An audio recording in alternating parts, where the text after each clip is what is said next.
Misfits, before we jump into today's episode, I want to share something very special with you.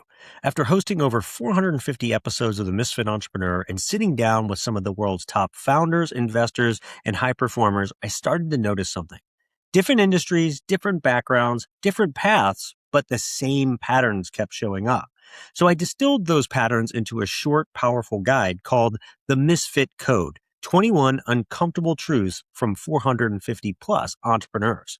This isn't motivational fluff, it's not theory, and it's definitely not the recycled advice that you hear everywhere else. In fact, it's a fast-paced, practical playbook that you can read in one sitting and then apply immediately to help you execute better, raise your standards, break through to your next level. And if you know you're capable of more, or you feel like you've outgrown where you are, or if you're tired of knowing what to do but not executing consistently, this guide was created for you. You can download it for free right now by going to misfitentrepreneur.com/truths. That's misfitentrepreneur.com/truths. Grab the guide, read it in one sitting, and then come back and work through one misfit truth per day. All right, with that said, let's jump into today's episode. Hello, Misfit Entrepreneurs. This is Dave Lukas, and welcome to another episode of the Misfit Entrepreneur, where it is our job to help you unleash your inner misfit and break through to higher levels of success, wealth, and fulfillment by bringing you the best insight and information from the world's top entrepreneurs, with a specific focus on their misfit side, the specific traits, habits, and secrets that have allowed them to thrive and succeed. As a reminder, if you're new to watching us on our YouTube channel, hit the subscribe button below. Give this video a like and comment as well. We do our best to respond to all comments as timely as possible. This week's Misfit Entrepreneur is Krystal Popov. Krystal spent years climbing the corporate ladder in engineering before making the bold decision to walk away and bet on herself. Since then, she's built 4 businesses, including a 7-figure co-working and flex retail space in Tucson, Arizona. And as a mother of 3, she knows firsthand what it takes to really balance building a business with building a family. And she's done both at an elite level. But what really sets Krystal apart is what she's doing for the next generation. And one of the biggest reasons that I wanted to have her on the show, she founded Futurepreneur, a solution to fill a massive gap in education, teaching kids and teens the real skills that actually matter in life, like creativity, financial planning, marketing, leadership, and sales, through really hands-on business startup challenges.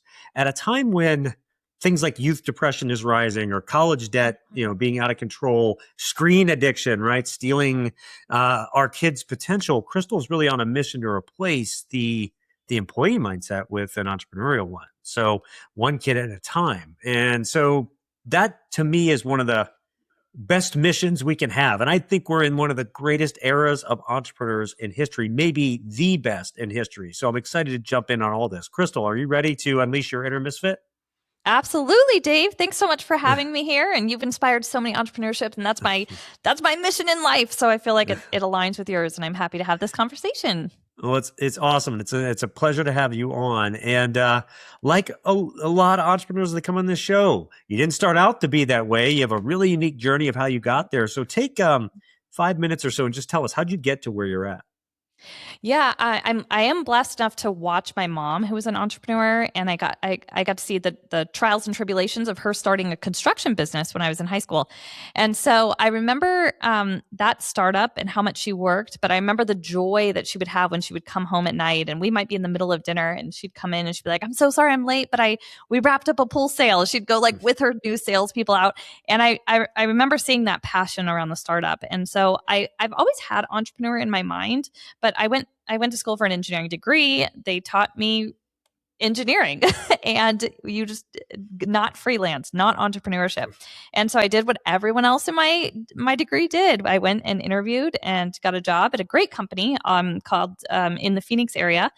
It was a civil engineering company, but I did software development and really started climbing the ladder. I mean, I was one of the youngest to go into their leadership program.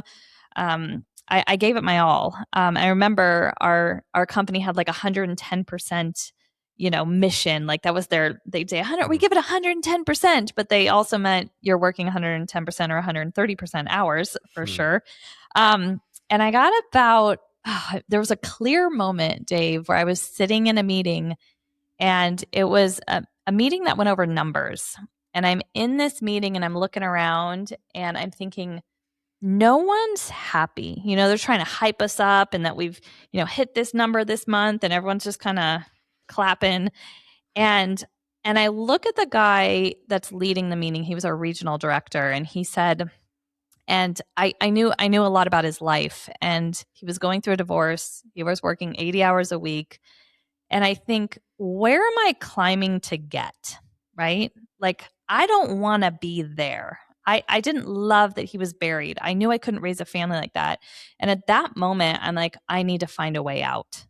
I've got to get out of here. And then I've started all kinds of different stuff. I went on the the rampage of what can I start that's new. But I've really settled in now to my main focuses, and I'm so grateful that I had the courage and the support from my family to step out and do it.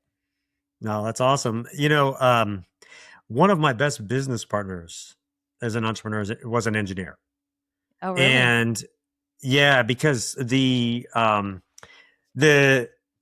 thoroughness, the systems side, the logic side, and everything of engineering actually translates really well to entrepreneurship if you can get out of your own way and not have the analysis of paralysis that engineering can do. They do that pretty well. I'm curious for you. Yeah, a lot of engineers, they'll fear themselves out of it. What's the worst case scenario?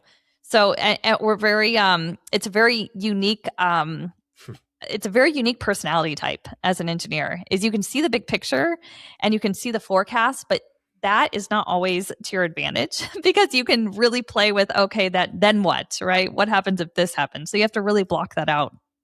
And I'm curious for you, like, what from your engineering background do you feel has translated really well to entrepreneurship for you and helped you succeed? Definitely forecasting. Definitely playing out where is my break-even point, right? So if I have an idea, I map it all out. I mean, I'm a spreadsheet nerd. I love Excel. And I get so many people that come to me. I do a mentor program here in Tucson, Arizona, where people that in startup businesses will come and I'll mentor them. And it's funny how they come with this grand idea and they even draw out what they want their business to look like. And then I'm like, okay, so where do you profit, or where's your break even point? I remember there was this gal and she's like, I want to open this coffee shop. It is a very unique coffee shop because she had a more of a psychology background. And so she's like, I want to infuse psychology teachings within this coffee shop. And I'm like, okay, great. I love it. Right. I never want to shoot down someone's dream, but then I'm like, okay, so how many cups of coffee? And she's like, and I want our coffee to have, a CBD option and and I'm like, okay, so how much is it going to make to make a cup of coffee? Like, what does it take to make 100 cups of coffee? Let's just price it out.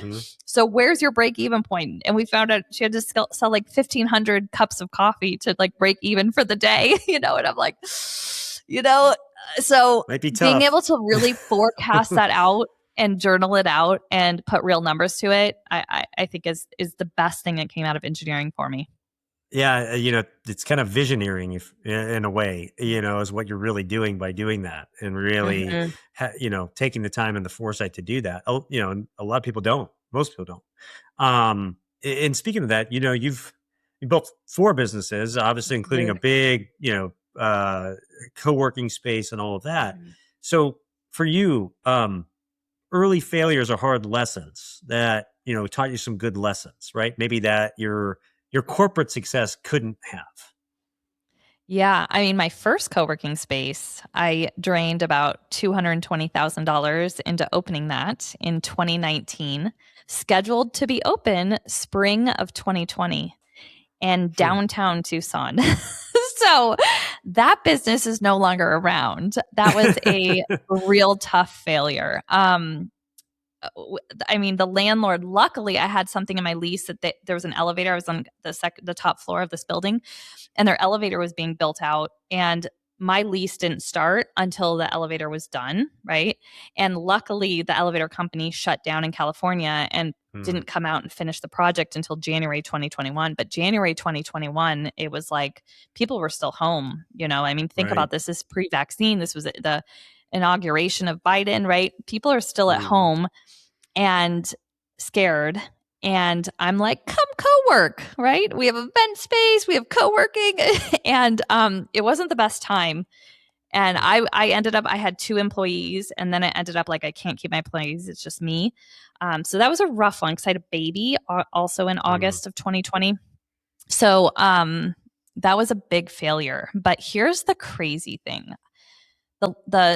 My commercial rep came to me and said, "Are you sure you still want to do this?" And I was like, "Yes." All of us was like, "COVID's going to be it's going to be over next month. It's going to be over next month." Yeah, of course it's going to be over soon. And I just stayed optimistic. And to my detriment, I probably hung on to that business for a little too long. But because of that, another real estate agent came to me and said, "There's a property on River and Campbell, and this is like the main corridor of Tucson. Like if you could pinpoint the best place to have real estate, it's right here at River and Campbell." And they need to get out of their lease. They need to sublease it. They're going to sublease it for 70%, and you can go in and take over. It was furnished. It's beautiful. It was perfect. I had to put very little down. My husband's like, "You're failing at a business. You're getting ready to open another one." But I was like, this is too good of an opportunity. And so I dove in, and this one we've just expanded. We have 21,000 square feet here. We have 160 members. It's like the hub of Tucson, and it's thriving. And so I would have never had this spot if I wouldn't have just kept staying optimistic and going. So the failure isn't a failure. The failure is like, you're going to pivot and pivot and pivot and pivot and pivot.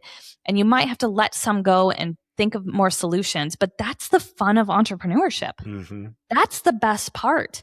So when you're stuck in that, like, oh my gosh, I'm paying these big bills and I'm not bringing home money, you've got to pay attention to the money, but you've got to just keep optimistic and keep moving, and something's going to break through for you. I see people start fearing and then they collapse everything and then they never try again. And I mean, you know this. You've interviewed so many people who have failed multiple times. They might have even filed bankruptcy and they're back again. So it's just really important to push through that time and to stay optimistic through the whole thing. And so if anyone's out there like struggling at it right now, it's like regroup, spend a day in quiet and think your way out of it, There's an old story. It was actually made famous by dating myself, listening to my old Earl Nightingale tapes back in the day, called Acres of Diamonds.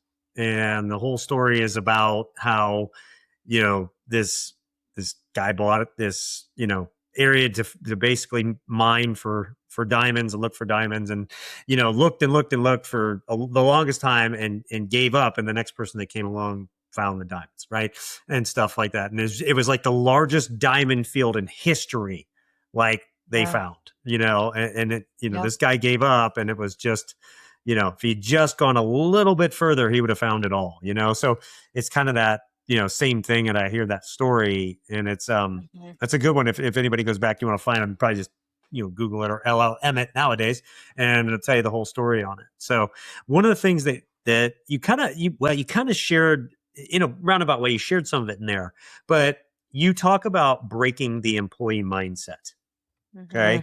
So like, talk about what that mindset is, like where it comes from, especially for kids, how deeply it gets installed in them because of like the way our schooling system's set up, and how do you rewrite it? Yeah. Here's how you do it. You start young. So I dove in for Futurepreneur, by the way. We've been doing these businesses in boxes for about a year and a half now, and we've got a huge customer base, and we've got a lot of reviews, and we've gotten a lot of feedback from parents on like what their kids liked and what their kids are struggling with. And so we're constantly evolving. We're getting ready to launch like a huge pack for homeschoolers or homeschool co-ops that give them like 8 units. This is like games and forecasting and fun, like Price is Right games, for them to do along with building their business. So it's a whole unit and a teacher's unit. But here's the deal. So 2 decades ago, our parents had us until 18. We would leave school, we'd come home, we'd have to do chores, right? Whatever it was. But they had our attention until probably 18, where they could still shape our minds. What happened, we see the fallout a decade ago, that house looks very different. Kids are on phones, parents are on laptops. that connection, we are losing our kids before 18. So at about 14 is when I see, and my oldest is 10, so I haven't hit that yet, but I have lots of nieces and nephews, and we do a lot of polls in our community on when does your kid stop looking at you for advice and starts looking at influencers or friends or other people. And that seems to be around 14. So we have to start earlier. That's one thing we know. The second thing about how do we get them out of the employee mindset into the entrepreneur mindset is they're natural entrepreneurs. Kids are curious. Kids are innovative until we beat them out of it, until we beat it out of them, right? So our school system, and my kids are in school. I am not currently homeschooling, and I give grace to all teachers out there. But how do teachers teach entrepreneurship if they're not entrepreneurs, right? They follow a curricula. And so, and they do very well. But that curricula is not set up to teach innovation. It's set up to regurgitate. It's set up to regurgitate and to teach math equations, things that are known, that are concrete. Entrepreneurship is not known and concrete. Entrepreneurship takes internal solving problems and coming up with a creative solution. And kids are actually good at that. As long as we keep fostering it at that young age and go, listen, Gary V started at a lemonade stand at 6. Then he was baseball card reselling at 12, right? Mark Cuban sold garbage bags door to door at age 12. I mean, this is a pattern that we need to really pay attention to. Richard Branson launched a student magazine at age 16 when he was in high school. So if we look at the people today, and I could go on, by the way, Kevin O'Leary, Elon Musk started, a home video game at 12 years old. So this is a pattern that we need to recognize. This is an area. Yeah. I'm sure you started young. Did you start young? Did you start playing with entrepreneurship at a young age? My first business when I was 5. Yes. What'd you do? Story for another day. So, okay. But this is, and I actually have that too. Like I was selling candy bars and I was like, doing bike, I was setting up bike races with money. Like it was probably gambling back then, but anyways, anything entrepreneur mindset, I was in it. I was fundraising. I was doing that. And so it starts early. We just have to keep fostering that and expand their creativity. And so that's why Futurepreneur, when we built it, we had that sweet spot of age 8 to 13 in mind. And these are our business startup plans. And I can dive into that if you want me to, but the short answer is they already have entrepreneurship in their head, most of them. And we've just got to keep them going. Actually, this is the thing that, so we'll go, all right, rabbit hole time. Like this for me is always something that's been very important because like, honestly, our default state for most, like is entrepreneurship. It's not to be an employee. It's to be, it's to be a creator. It's to figure things out. It's to, go out and make things happen. Like that's actually human nature in a lot of ways. Now, societies throughout history have tried to beat back that human nature, right? That's what communist societies and socialist societies do. But the foundation of everything in society is honestly entrepreneurship. And the places that it's not, or where it's beaten back or, kept at bay is where you see the problems and the failures and the societies don't do well. But like, if you think about it, nothing happens without an entrepreneur. Let's just talk about the United States. How do taxes get paid? They get taken out of employees' paychecks that go to the government. The government spends the money, way too much money, more than they have, but it spends it. But where do the employees get the job? They get it from an entrepreneur that starts the business. And so on. So everything happens because of entrepreneurship. If you don't have it, the society doesn't exist. So that's one thing. The second thing that is important is you talked about the school system and the way things are. It is definitely, it is not set up conducive to the real world in that sense. And what I mean by that is if I got a problem in the real world, I'm going to go find the best people that I can find, have them all work together and put the solution in place and fix it and go, right? Or build a business, same thing.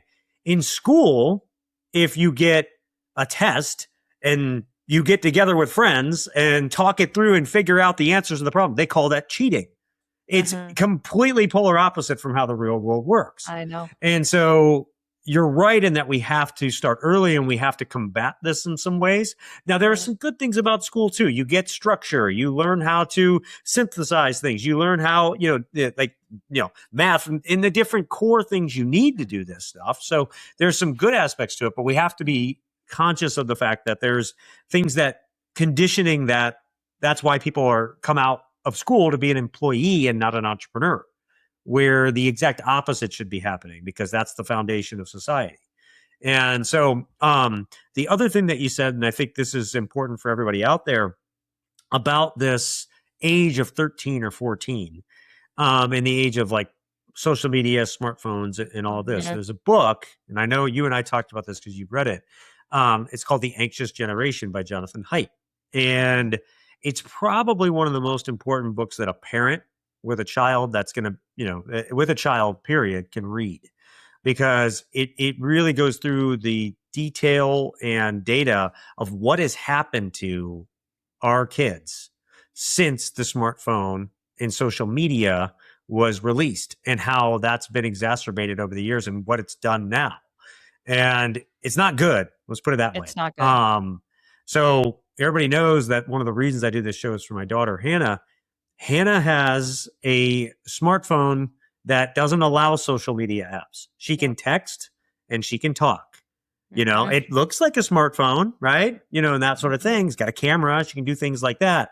But she's, no social media. And having spent a lot of time in the tech space over the years and spent time, in Silicon Valley, these people that are like leaders at even like the Facebooks of the world, everything, they won't let their kids be on it. Nope.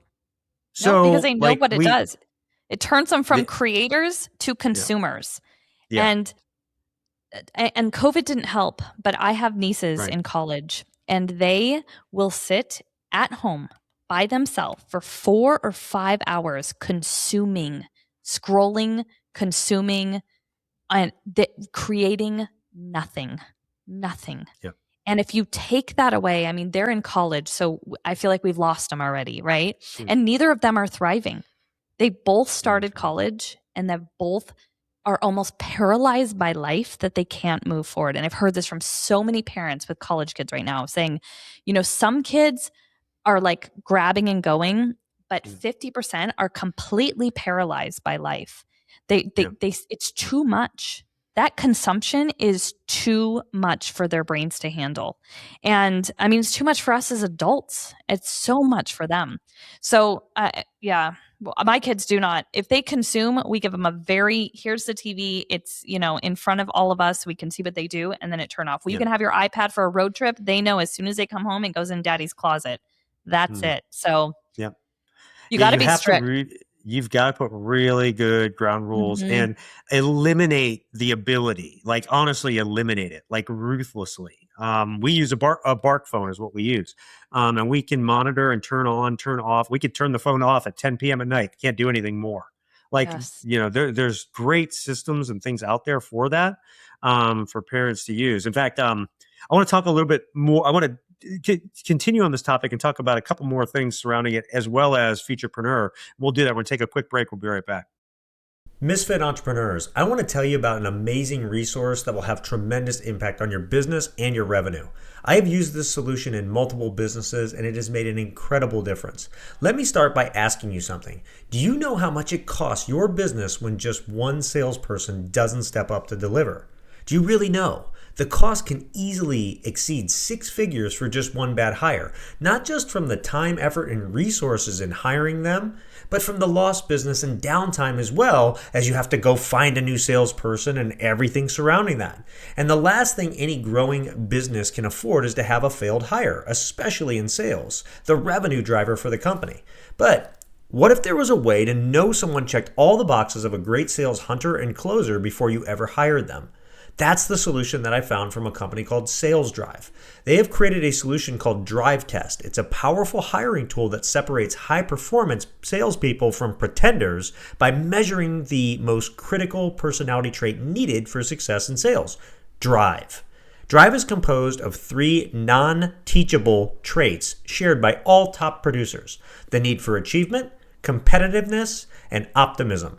And knowing who has drive before the interview dramatically increases your chances of selecting salespeople who will produce for you while avoiding those costly bad hires. I've used the solution and it works. In fact, it works so well, I've referred them to every company that I work with.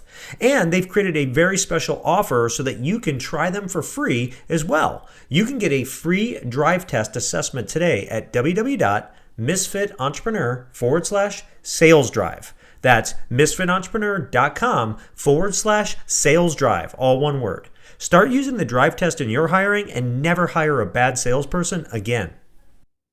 So, Krystal, we were talking about like the depression, the anxiety, the doom scrolling, right? Lack of purpose. You talked about your nieces that are in college that are like paralyzed for life. Like my daughter's 13 and I've had the conversation with her several times now of, you realize in 5 years you're on your own. You're a legal adult at that point. You're responsible for yourself. In 5 years, you know how fast that's going to happen. And so like I think parents miss that you have so little time to shape this and do this right. And it's a heck of a feat, to do right anyways. And so like talk about like what are the things that you found like through Futurepreneur and everything? Like what are the key pillars like parents should be doing at these ages? And then I want to talk a little bit about how AI comes into this. So go ahead. Yeah. So first of all, I want to mention college really quick, and then I'm going to dive into why the Futurepreneur program is so important right now for parents in those early teens. But college, like my kids, if they have a real plan, if they know what they're going to college for, I will pay for college, right? But it has to be some degree that's going to get them somewhere in life. If they're going into college and they're taking some gen eds, they don't really know, they're floundering. I would rather pay $100,000 for them to start a business. They're going to get more education out of that than they are going to a 4-year and floundering on what they're going to do. So really think about that. But at the end of high school, I think kids who have been taught the skills and have that entrepreneurship is an addiction. Like all of you entrepreneurs out there, that you get so excited about creating and launching and pivoting and growing bigger and what's my next challenge. It becomes part of you. And so we need to sow that in the seeds, sow those seeds in kids earlier. So Futurepreneur, the biggest thing that parents can do and what we've heard and what we've learned is you're going to be shocked. If your kid goes through some of our business startups, you're going to be shocked at what they excel in. So we had a family that's got a boy that's on the spectrum a little bit, right? Very, very capable of doing stuff, very smart, but a little bit on the spectrum. And they were like, we didn't think that he was going to do great in sales. That's where he shined the most. He got a high off going and pitching his product and talking about his product. And they saw a light in him they didn't even know that existed.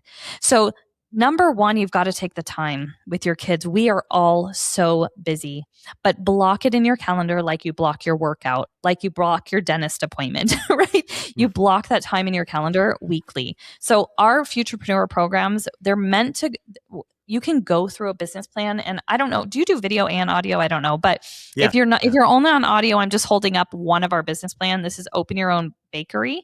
And we basically walk them through the skills to profit. If they go through this, they'll make between $50 and $80 on this bakery.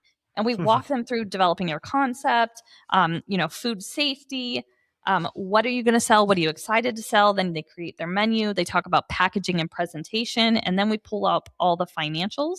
So considering costs and availability, forecasting, budgeting, startup money. You're going to borrow from your mom and pay them back, or you're going to get a loan, right? So, and then it's production time. So baking your goods. And then we taking pre-orders. So don't bake a bunch and then have a bunch of inventory. That's a waste of money. So call and take pre-orders. We give them, they make their own little script on what they're going to say over the phone. They They manage their money at the end. We have sales sheets. So everyone is a little bit different. But take the time to do it. So each of our booklets, this is Neighborhood Helper, where they can go out and clean trash cans on a Sunday and charge people $10 each, right? So we have a bunch of different types of business, different ideas on our website. But the idea is each one of these booklets can happen in a weekend. So maybe they're with the grandparents for the weekend and they want to, do something over the weekend. They can launch their bakery there.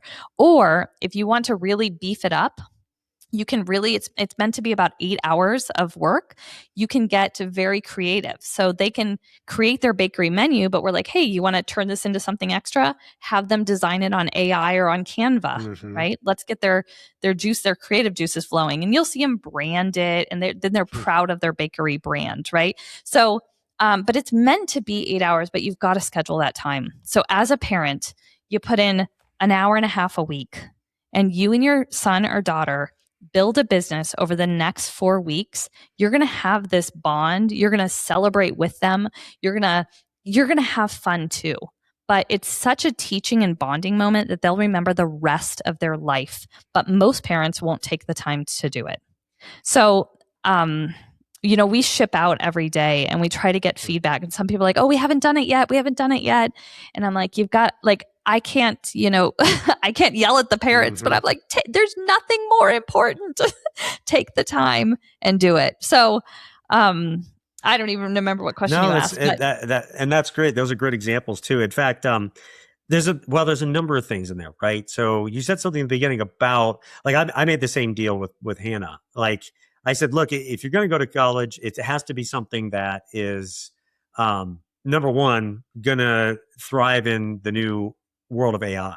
There's a lot of positions that are going to change tremendously in the world of AI, that are not necessarily going to be needed so much, or AI is going to do the bulk of it, and they won't pay as well as maybe they do now. So if you're going to go to college, it really needs to be something that can thrive in that new world. And I honestly don't know if colleges have adapted enough to be ready for that yet, right? The other thing I've said is, like, we've got a career center around us. So I'm like, the summers we're learning a trade. Like, yeah, go be a welder, learn to weld. Yes. You can start a welding business. But I did the same thing. I basically said, look, if you go to college, I'll contribute this much to college, but if you don't, I'll give you that money to start your business. Right. And so, very similar thinking. The other thing that you said is, and this maybe is most important, is selling. Learn to sell. Now, the funny thing is, sales is another innate thing that's in all human beings. People don't realize that they have like a negative connotation towards it, but everybody listening, whether you're an entrepreneur or not, you every day are selling. And a lot of times you're selling yourself, you're selling an idea, you're selling yourself to a significant other, right? You're selling yourself to your kids if you have kids, and they're selling themselves to you, or selling their ideas to you. So it's actually something that's almost fundamental. And again, school, society, like, almost teaches to not tap into it. But selling is one of the most important things that these kids can learn. So I love that, like, when you walk through, like, that business startup package, how it has the steps to sell, because that is something that it's just a skill, it's a trait, and really it's more of a mindset, if you will, that once they have it, it's a life. It works for them for their entire life. And so I think those two things are really key things there. And a lot of parents too, are sitting there, and you said an hour and a half a week or that sort of thing. Like, what do you say to the parents? Like, I've tried this stuff with my kid, they won't do it. Like, what do you say to them? Yeah, usually the kid's already unmotivated. And my second follow-up question would be, like, are they addicted to video games or cell phones? Do they have the option of an iPad? Because if not, they're going to like this, right? So they might already be in consumption most of the time. If they're not, they typically like an activity. They have to fill their day. So my kids, right, 4th grade is my oldest. So I talk to these parents a lot. And I told my kid, you can have a phone when you're 16, when you're driving, because before that, I know where you are. right? Mm-hmm. So, and she, all of her friends are going to get a cell phone, but she just already knows. My mom has said 16. It just is what it is, right? And she might be mad at me a little bit, but she's going to know in the future. She's going to know. But when we let them watch TV, and we let them watch TV here and there, I can see them just staring at a TV for an hour, and I say, okay, it's time to turn off the TV and do something else. Within 15 minutes, they're making up a game. They're making up something outside. So if your kids won't sit down and do it with you, it's probably because you've given them something that they think that they're more addicted to than building, creating, and success. So try again. Try again. Say, we're doing this together. So listen, we're doing this together, and also get them rallied around a goal. Do they want something? Is there something out there they want, right? My kids, they like slime, and I refuse to buy slime. So I'm like, you could buy your own slime. We have bunnies at our house, Dave. I would have never gotten bunnies, but I said, when you guys earn, my daughter earned $280 on our t-shirt design business, and talk about sales. We're like in the store, and she's wearing her t-shirts like summer fun with a fox eating an ice cream, right? This is her design. And she's wearing it. And the lady said, oh my gosh, your shirt is so cute. And she said, do you want to buy one? Mommy, send her the link to my store, And so she's selling her t-shirt. She made $280 on their t-shirt design business. And she goes and she spends, $50 on slime. And I'm like, okay, but they bought bunnies, and I'm like, now you've got to keep your business going because you got to feed your bunnies. They know that we will pay for half their car. So we're going to start saving for a car soon. You put in half, I'll put in half. You guys are going to take care of their stuff more. They're going to appreciate it more. You're giving them the foundation. Most parents aren't doing it. Do something different, right? So if your kid won't do it, I would say, where do they want to be? And then wherever they want to be, if it's sports or something different, that's a different story. But if they would rather be on video games or in front of a computer or in front of a tablet, now's the time to pivot. And they're going to put a fight, but eventually they'll enjoy it. Eventually they'll enjoy it, but you just got to pivot and get tough. Good, really good advice too. Because I was going to ask, like, how does a parent change the conditioning, shock out of it? And you kind of went through that. Last question for you before we get to your Misfit 3 is like, what is the big vision for Futurepreneur? Like, where does this go? What does it look like 5 years from now? Like, what do you hope the impact on the next generation of entrepreneurs looks like? Yeah, and you talked about AI, right? And you talked about and I'll tell everyone. I was having a conversation, and someone's like, "Gosh, I'm scared of what our kids are going to grow." The world is so scary out there for the next generation. Like, I'm scared of what's going to happen to them. I'm like, are you kidding? Like, I know the world's a little bit crazy right now, but we also have the best opportunity for being an entrepreneur than we've ever had before. We have AI's coming whether you like it or not. I mean, if my kid wanted to be a lawyer, I would be like, let's think twice about that, because AI is going to replace lawyers first, right? You're not going to need someone only to draft if you're really good at arguing in court. That's going to be the lawyer that's needed, right? Really good at arguing in court, or you have to really set yourself apart. So we go back to that marketing, right? So I think the biggest two things is innovation. So seeing a problem and finding a solution. So being innovative, and then marketing yourself, right? Being able to communicate really well. Those are the two things we're going after. And I know we're doing bakery and lemonade stand, and we're doing, fun activities for kids, but we focus on those two things. Like, what is the problem we're solving? How do we get a little bit creative on that? And then number two, how do you market it? And so those two things are what we're building up, because the future are people that can sell themselves and that become innovative. They're going to use tools like AR. Right now, you can run a business with almost no employees, with all freelancers. We are on the cusp of the first one-person billion-dollar company. There's a guy that actually started a business, coded it with 20 grand in AI, and it is it's like a lead service for all these like GLP-1s and everything. Okay. And they're at 400 million right now, and the valuation is looking like it's going to be about 1.2 billion, and he did it in 3 months. Like, that's why I said, like, it is the greatest time ever to be an entrepreneur if you're just curious. Honestly, AI's gotten so good, and I'd say right now I use all of them. Claude's probably got the edge, right now. Perplexity is really interesting with computer. because it Yep. literally is what Perplexity does, sits over top of all the LLMs and chooses the best one and works with it. But it also, computer is like having your operations manager for your business with the agents and everything built into it, right? Or your employees, if you will.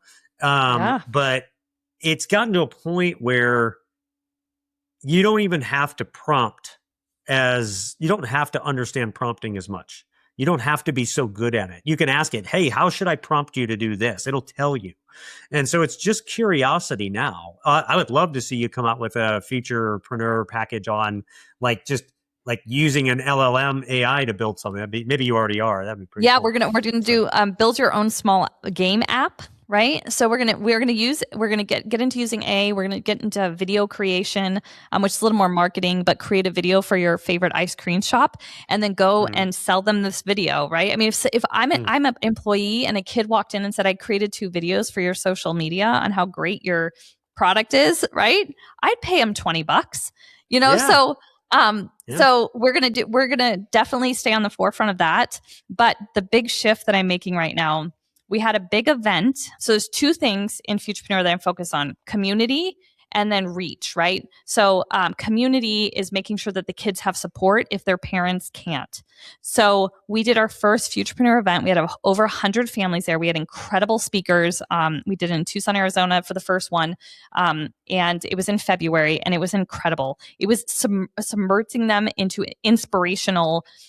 Some people are just like, go drink the Kool-Aid on these big entrepreneurs, think Tony Robbins, but for kids. I mean, we had music going and lights, and we did a production of it, but it was really fun. I'd like to take that bigger over the country. And then the second thing is, right now we ship businesses in a box, which are great. They have video modules that go along with them, but I would like it to be, and I have the outline of software development's my native. So it's really fun to see that coming back into my life, but this is going to be turned into a software package so that we can take the kid even more through the process. If they get stuck, we have chat rooms for them. And then if they make, some kid's going to start a t-shirt company and all of a sudden make $5,000. So we can also walk them through, prompt them we want a very safe sales channel on there as well, so they can sell on all within our platform. And then we can help them get an LLC started. We can help them, understand the tax, what taxes, what saving for taxes is. So we can walk them actually through the startup. I think we'll have a lot more success stories once we can hold their hand the whole way, rather than just relying on busy parents to do it. So those are 2 things we're focused on for the future, but we're not stopping. We're going to, we have, there's about 800,000 kids in the United States that graduate from high school every year. If we can take 1%, or 2% and turn them into successful entrepreneurs right out of high school, that's our mission. That's our goal. Oh, that's awesome. And it's a great way Thank to end you. it before we get to your Misfit 3. So we're going to do that. We're going to take just one more quick break. We'll come right back with Krystal's Misfit 3.